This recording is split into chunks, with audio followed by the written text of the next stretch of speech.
अस्सलाम वालेकुम नाज़रीन, ਤੁਸੀਂ देख रहे हो नूरा कुश्ती। मैं ਤੁਹਾਡਾ मेज़बान खालिद आफ्ताब हसन ਤੇ ਮੇਰੇ ਨਾਲ ਨੇ शौकत शरीफ साहब। दोस्तों, जिस तरह ਤੁਹਾਡੇ इलम च कि वज़ीर आज़म पाकिस्तान इमरान खान साहब ने कुछ दिन पहले फलस्तीन ਦੇ ਵਿੱਚ इसराइली बर्बरीयत ਦੇ खिलाफ जुमे ਦੇ दिन ਯੌਮ ਫਲਸਤੀਨ ਮਨਾਉਣ ਦਾ ਐਲਾਨ ਕੀਤਾ ਸੀ और ਅੱਜ पूरे पाकिस्तान ਦੇ ਵਿੱਚ बहुत बड़ी तादाद के एहतजाजी मुजाहरे किए गए, रैलियां निकालियां गई और बाकायदा इसराइली बर्बरीयत और जारियत की मजम्मत की गई। असी अज गल करांगे इस मौजू दे कि क्या इस यौम फलस्तीन मनाने दे नाल फलस्तीनी आवाम जिहड़ी साल तो उत्थे जुल्म जबर दा शिकार है उन्होंने भी कोई फायदा पहुंचेगा। शौक साहब असी जरूर नाजरीन तक यह गल पहुँचाने की कोशिश करांगे कि असी जड़ियाँ अज सड़कां बंद कीतियां जुमे की नमाज तो बाद नारे मारे कुत्या की इसराइली जारियत के खिलाफ गल्लां कीतियां ते इहदा इसराइली आवाम दे उत्ते किन्ना को असर पेगा, इसराइली हुकूमत ते किन्ना असर पेगा और फलस्तीनियां नूं किन्ना फायदा होएगा। सर ਇਹਦੇ ਨਾਲ ਨਾ ਤੇ ਇੱਕ ਕਾਰਗਰਦਗੀ ਸ਼ੋਅ ਕੀਤੀ ਜਾਂਦੀ ਹੈ ਹਕੂਮਤ ਦੀ ਕਿ ਹਕੂਮਤ ਬਹੁਤ ਕੁਝ ਕਰ ਰਹੀ ਹੈਗੀ, ਲੇਕਿਨ ਦਿਨ ਮਨਾਉਣ ਦੇ ਨਾਲ ਇੰਨਾ ਫਰਕ ਨਹੀਂ ਪੈਂਦਾ ਹੈਗਾ। ਠੀਕ ਹੈ ਨਾ, ਅਗਰ ਜਿਹੜਾ ਕੋਈ ਬੰਦਾ ਬਾਜ਼ਮੀਰ ਹੁੰਦਾ ਨਾ ਉਹਨੂੰ ਅਗਰ ਕਿਹਾ ਜਾਏ ਕਿ ਯਾਰ ਇਹ ਤੂੰ ਕੀ ਕਰਨ ਡਿਆ ਹੈਗਾ ਤੇ ਉਹਨੂੰ ਤਾਂ ਫਰਕ ਪੈਂਦਾ ਹੈ। ਅੱਛਾ, ਬੇਜ਼ਮੀਰ ਨੂੰ ਕੋਈ ਫਰਕ ਨਹੀਂ ਪੈਂਦਾ। ਬੇਜ਼ਮੀਰ ਅਗਰ ਕਿਸੇ ਦੀ ਪੌਕਟ ਮਾਰ ਰਿਹਾ ਹੈਗਾ, ਕਿਸੇ ਦੀ ਜ਼ਿਆਦਤੀ ਕਰ ਰਿਹਾ, ਉਹਨੂੰ ਤੁਸੀਂ ਕੋਲੋਂ ਉਹ ਕਹਿੰਦਾ ਤੂੰ ਕੀ ਲੱਗਦਾ ਤੇਰਾ ਇਹਨਾਂ ਕੀ ਤਾਲੁਕ ਹੈਗਾ, ਮੇਰੇ ਕੰਮ 'ਚ ਦਖਲਅੰਦਾਜ਼ੀ ਕਰਨਾ ਤੈਨੂੰ ਅਕਲ ਨਹੀਂ ਹੈਗੀ। ਉਹ ਉਲਟਾ ਕਹਿੰਦਾ ਹੈਗਾ। ਤੇ ਜਿੱਥੇ ਤੱਕ ਇਸਰਾਇਲ ਦਾ ਤਾਲੁਕ ਹੈਗਾ ਉਹ ਪੂਰੀ ਦੁਨੀਆ ਜਾਣਦੀ ਹੈ ਕਿ ਉਹ ਬੇਹਿੱਸ ਨੇ, ਬੇਜ਼ਮੀਰ ਨੇ। ਇਸ ਤਰ੍ਹਾਂ ਨਹੀਂ, ਦੇਖੋ ਜਿਹੜਾ ਬੰਦਾ ਗਲਤ ਹੁੰਦਾ ਨਾ ਜ਼ਹਿਨੀ ਤੌਰ ਤੇ ਮਜ਼ਦੂਰ ਔਰ ਬਗੈਰਤ ਜਾਂ ਬੇਜ਼ਮੀਰ, ਉਹਨੂੰ ਅਮਲੀ ਤੌਰ ਤੇ ਰੋਕਣਾ ਚਾਹੀਦਾ ਹੈਗਾ। ਜਿਹੜਾ ਜ਼ਮੀਰ ਦਿੰਦਾ ਹੈਗਾ ਉਹਨੂੰ ਤੁਸੀਂ ਵੈਸੇ ਗੱਲ ਨਾਲ ਸਮਝਾ ਦਿਓ। ਮੇਰੇ ਹਿਸਾਬ ਨਾਲ ਦੇਖੋ ਨਾ ਤੁਸੀਂ ਕਿ ਅਸੀਂ 6 ਮਈ ਬਣਾਉਂਦੇ ਹਾਂ ਅਤੇ ਮਦਰ ਡੇ ਬਣਾਉਂਦੇ ਹਾਂ, ਫਾਦਰ ਡੇ ਬਣਾਉਂਦੇ ਹਾਂ। ਮੈਨੂੰ ਅੱਜ ਤੱਕ ਇਹਨਾਂ ਡੇਆਂ ਦੀ ਸਮਝ ਨਹੀਂ ਹੈ। ਇਹ ਮਦਰ ਡੇ ਯਾਰ, ਮਦਰ ਤੇ ਮਦਰ ਹੈ ਯਾਰ, 24 ਘੰਟੇ ਦੀ ਮਦਰ ਹੈ, ਫਾਦਰ 24 ਘੰਟੇ ਦਾ ਫਾਦਰ ਹੈ। ਸੁਣ, ਹੁਣ ਅਸੀਂ 6 ਮਈ ਬਣਾਉਣੇ ਮਜ਼ਦੂਰਾਂ ਦਾ ਯਕਮ ਮਈ ਯਾਰ ਦਿਨ ਮਨਾਉਣਾ ਨਾ ਤੇ ਉਹਨਾਂ ਦੇ ਹਾਲਾਤ ਠੀਕ ਕਰਕੇ ਉਹ ਠੀਕ ਕਰਨ ਦਾ ਦਿਨ ਮਨਾਓ।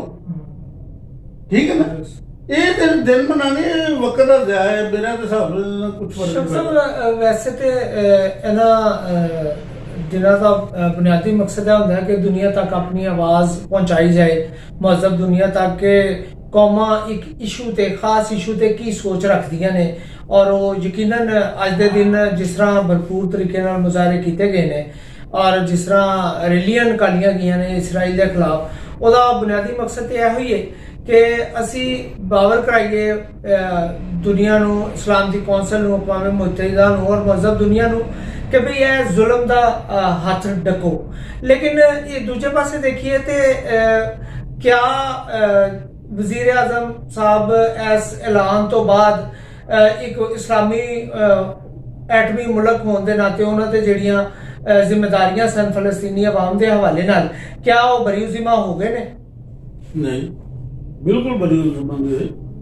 मैं तुहानूं फिर वही गल करांगा रूटीन वर्क दी कि यार अमली इकदाम करना जिहड़ा ना वो कारकरदगी हुंदा है, ज़बानी कुछ कहना कारकरदगी नहीं है।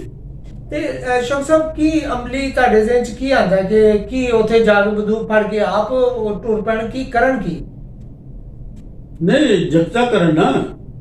ਇਸਲਾਮੀ ਜਿੰਨੇ ਵੀ ਮੁਮਲਕਤ ਹੈਗੇ ਨੇ ਉਹਨਾਂ ਦੇ ਸਰਬਰਾਹ ਨੂੰ ਜਗਤਾ ਕਰਨ, ਉਹਦੇ ਤੋਂ ਕੋਈ ਲਾਹਾ ਅਮਲ ਇਖਤਿਆਰ ਕਰਨ, ਉਹਨਾਂ ਦੀ ਹੱਥ ਡੱਕਣ ਦਾ, ਥੱਪੜ ਮਾਰਨ ਦਾ, ਹੱਥ ਡੱਕਣ ਦਾ ਕੋਈ ਲਾਹਾ ਅਮਲ ਇਖਤਿਆਰ ਕਰਨ।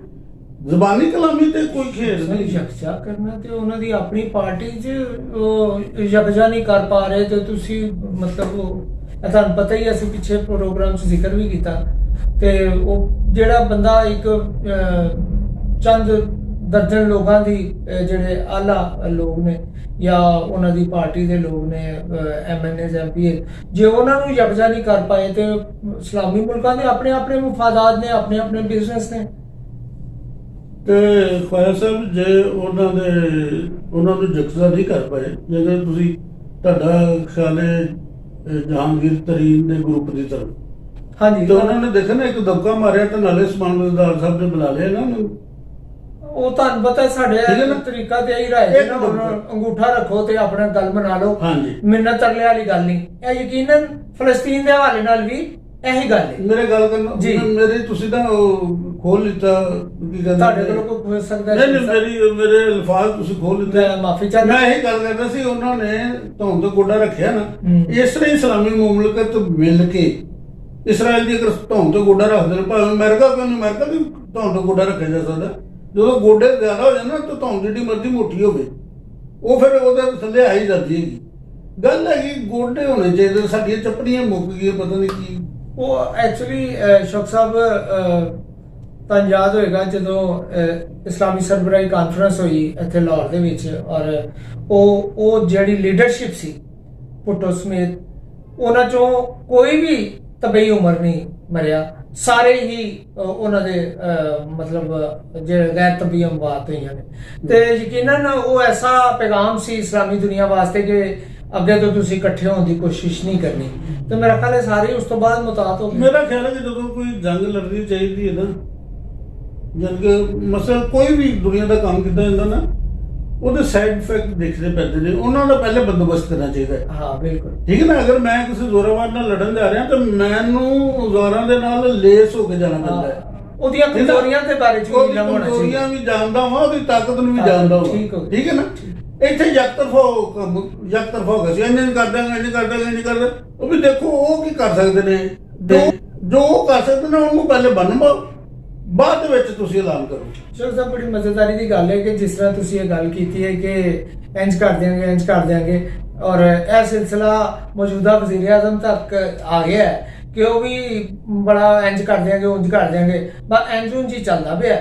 ਤੇ ਦੇਖੋ ਤੁਸੀਂ ਨਾ ਖਾਨ ਸਾਹਿਬ ਦੇ ਨਾਲ ਜ਼ਿਆਦਤੀ ਕਰਦੇ, ਤੁਸੀਂ ਉਹਨਾਂ ਦੇ ਸਟਾਈਲ ਨੂੰ ਨਾ ਦਾਦ ਦਿਓ, ਉਹਨਾਂ ਦੇ ਸਟਾਈਲ ਨੂੰ ਦਾਦ ਦਿਓ। ਯਕੀਨ ਕਰੋ ਕਿ ਹਾਲਾਂਕਿ ਮੈਂ ਦੋਸਤਾਂ ਨੂੰ ਕਹਿੰਦਾ ਸੀ, ਮੈਂ ਕਹਿੰਦਾ ਸੀ ਯਾਰ ਇਹ ਯਾਨੀ ਕਿ ਨਾ ਗਰੀਬਾਂ ਦੀ ਗੱਲ ਕਰਦੇ ਨੇ, ਤਨਹਾ ਬੰਦਾ 2,500 ਕਨਾਲ ਦੀ ਜਗ੍ਹਾ ਦੇ ਵਿੱਚ ਰਹਿ ਰਿਹਾ ਹੈ, ਗਰੀਬਾਂ ਦਾ ਕੀ ਤਾਲੁਕ ਹੈ? ਠੀਕ ਹੈ ਨਾ। ਜਿਵੇਂ ਮੈਂ ਮੰਨਦਾ ਕਿ ਜ਼ਰਦਾਰੀ ਦਾ ਵੀ ਗਰੀਬਾਂ ਨਾਲ ਕੋਈ ਤਾਲੁਕ ਨਹੀਂ, ਨਵਾਜ਼ ਸ਼ਰੀਫ ਦਾ ਤਾਂ ਬਿਲਕੁਲ ਹੀ ਤਾਲੁਕ ਨਹੀਂ ਹੈਗਾ, ਲੇਕਿਨ ਕਿਉਂਕਿ ਗਰੀਬ ਬੇਵਕੂਫ ਨੇ, ਮੈਨੂੰ ਕਹਿਣ ਕੋਈ ਅਰਜ਼ ਨਹੀਂ ਹੈਗੀ, ਆਵਾਮ ਵੋਟਰ ਬੇਵਕੂਫ ਨੇ। ਇਸ ਵਾਸਤੇ ਤੁਸੀਂ ਉਹਨਾਂ ਦੇ ਨਾ ਖਾਨ ਸਾਹਿਬ ਦੇ ਸਟਾਈਲ ਨੂੰ ਦਾਦ ਦਿਓ। ਉਹ ਐਸਾ ਸਟਾਈਲ 'ਚ ਕਹਿੰਦਾ ਔਰ ਐਸਾ ਚਿਹਰਾ ਬਣਾ ਕੇ ਕਹਿੰਦੇ ਨੇ ਖਾਨ ਸਾਹਿਬ। ਤੇ ਮੈਨੂੰ ਪਤਾ ਹੈ ਕਿ ਝੂਠ ਬੋਲ ਰਹੇ ਨੇ, ਲੇਕਿਨ ਮੈਂ ਵੀ ਯਕੀਨ ਕਰ ਦਿੰਦਾ ਉਹਨਾਂ ਦੇ ਸਟਾਈਲ ਨੂੰ ਦਾਦ ਦਿਓ। ਸ਼ਖਸੀਅਤ ਦਾ ਕ੍ਰਿਜ਼ਮਾ ਹੈਗਾ। ਨਹੀਂ, ਸ਼ਖਸੀਅਤ ਉਹਨਾਂ ਨੇ ਬਹੁਤ ਜ਼ਿਆਦਾ ਖੂਬਸੂਰਤ ਲੋਕ ਹੈ। ਕਹਿੰਦੇ ਸਟਾइल नहीं, मुझे शर्म आएगी, IMF के पास जाते हुए मुझे शर्म आएगी, मैं उससे बेहतर मैं खुदकुशी कर लूंगा। ਤੇ ਲੋਕ ਉਡੀਕਦੇ ਹੀ ਰਹਿ ਗਏ ਤੇ ਉਹ ਫਿਰ ਉਹ ਖੁਦਕੁਸ਼ੀ ਯਾਰ ਇਹ ਤੇ ਉਹਨਾਂ ਨੂੰ ਜਿਨ੍ਹਾਂ ਉਹਨਾਂ ਨੇ ਮੁਤਾਸਰ ਕਰਨਾ ਸੀ ਕੀਤਾ ਨਾ ਮੁਤਾਸਰ। ਇਸ ਸਟਾਈਲ ਨੂੰ ਦਾਦ ਦਿਓ। ਯਕੀਨਨ ਨਾਜ਼ਰੀਨ ਬਹੁਤ ਸਾਰੀਆਂ ਦਾਦ ਤੋਂ ਇਲਾਵਾ ਵੀ ਚੀਜ਼ਾਂ ਨੇ ਜਿਹੜੀਆਂ ਹਕੂਮਤ ਵੱਲ ਜਾਣੀਆਂ ਬਣਦੀਆਂ ਨੇ। ਔਰ ਅੱਜ ਦਾ ਜਿਹੜਾ ਸਾਡਾ ਮੌਜੂ ਸੀ ਫਲਸਤੀਨ ਦੇ ਹਵਾਲੇ ਨਾਲ, ਜਿਹੜਾ ਯੌਮ ਫਲਸਤੀਨ ਮਨਾਇਆ ਗਿਆ ਪਾਕਿਸਤਾਨ ਦੇ ਵਿੱਚ, ਹਰ ਜਗ੍ਹਾ ਤੇ ਇਸਰਾਈਲੀ ਜਾਰੀਅਤ ਦੀ ਮੁਜ਼ੰਮਤ ਕੀਤੀ ਗਈ, ਲੇਕਿਨ ਕਿਸੇ ਵੀ ਸਤਹ ਤੇ ਹਕੂਮਤੀ ਅਦਾਰਿਆਂ ਦੀ ਸਤਹ ਤੇ ਜਾਂ ਹਕੂਮਤੀ ਐਵਾਨਾਂ ਚੋਂ ਕੋਈ ਐਸਾ ਸਖਤ ਪੈਗਾਮ ਨਾ ਇਸਰਾਈਲ ਵੱਲ ਗਿਆ, ਨਾ ਉਹਦੀ ਪੁਸ਼ਤਪਨਾਹੀ ਕਰਨ ਵਾਲੇ ਅਮਰੀਕਾ ਵੱਲ ਗਿਆ ਕਿ ਔਰ ਨਾ ਹੀ ਕੋਈ ਐਸਾ ਮਰਮ ਅਸੀਂ ਫਲਸਤੀਨੀਆਂ ਨੂੰ ਸਵਾਏ ਹੈ ਕਿ ਜਨਾਬ ਅਸੀਂ ਭੇਜ ਰਹੇ ਹਾਂ, ਇਮਦਾਦੀ ਸਮਾਨ ਭੇਜ ਰਹੇ ਹਾਂ। ਉਹ ਵੀ ਅਬਦੁਲ ਸਤਾਰ ਈਦੀ ਸਾਹਿਬ ਦੇ ਸਾਹਿਬਜ਼ਾਦੇ ਫੈਸਲ ਈਦੀ ਸਾਹਿਬ ਨੇ ਕਿਹਾ ਕਿ ਅਸੀਂ ਰੈੱਡ ਕਰਾਸ ਵਾਲਿਆਂ ਨੇ ਕਿਹਾ, ਲੇਕਿਨ ਕਿਆ ਇਹ ਇਮਦਾਦ ਉਹਨਾਂ ਸ਼ਹਾਦਤਾਂ ਦਾ ਬਦਲਾ ਹੋ ਸਕਦੀ ਹੈ ਜਿਹੜੇ ਪਿਛਲੇ 5-6 ਦਿਨਾਂ ਚੋਂ ਮਾਸੂਮ ਬੱਚੇ, ਖਵਾਤੀਨ, ਬੁੱਢੇ, ਜਵਾਨ ਸ਼ਹੀਦ ਹੋਏ ਨੇ, ਜਾਂ ਉਹਨਾਂ ਨੂੰ ਜ਼ਖਮ ਭਰ ਸਕਦੀ ਹੈ ਜਿਹੜੇ ਉਸ ਰਾਕਟਬਾਰੀ ਦਾ ਸ਼ਿਕਾਰ ਹੋਏ ਨੇ, ਜਿਨ੍ਹਾਂ ਨੇ ਉਹ ਆਮ ਨੌਜਵਾਨਾਂ ਨੂੰ ਬਹੁਤ ਸ਼ਿੱਦਤ ਨਾਲ ਜ਼ਖਮੀ ਕੀਤਾ। ਅਸੀਂ ਉਮੀਦ ਕਰਦੇ ਹਾਂ ਕਿ ਤੁਹਾਨੂੰ ਸਾਡਾ ਅੱਜ ਦਾ ਇਹ ਪ੍ਰੋਗਰਾਮ ਪਸੰਦ ਆਇਆ ਹੋਵੇਗਾ ਔਰ ਤੁਸੀਂ ਸਾਡੇ ਪ੍ਰੋਗਰਾਮ ਨੂੰ ਸਬਸਕ੍ਰਾਈਬ ਕਰੋ, ਸਾਨੂੰ ਆਪਣੀ ਰਾਏ ਨਾਲ ਆਗਾਹ ਕਰੋ ਔਰ ਤੁਹਾਨੂੰ ਨਏ ਮੌਜੂ ਦੇ ਨਾਲ ਅਸੀਂ ਜਲਦੀ ਹਾਜ਼ਰ ਹੋਵਾਂਗੇ। ਤਬ ਤੱਕ ਇਜਾਜ਼ਤ ਦਿਓ। ਅੱਲਾ ਨਿਗਹਿਬਾਨ। ਅੱਲਾ ਦੀ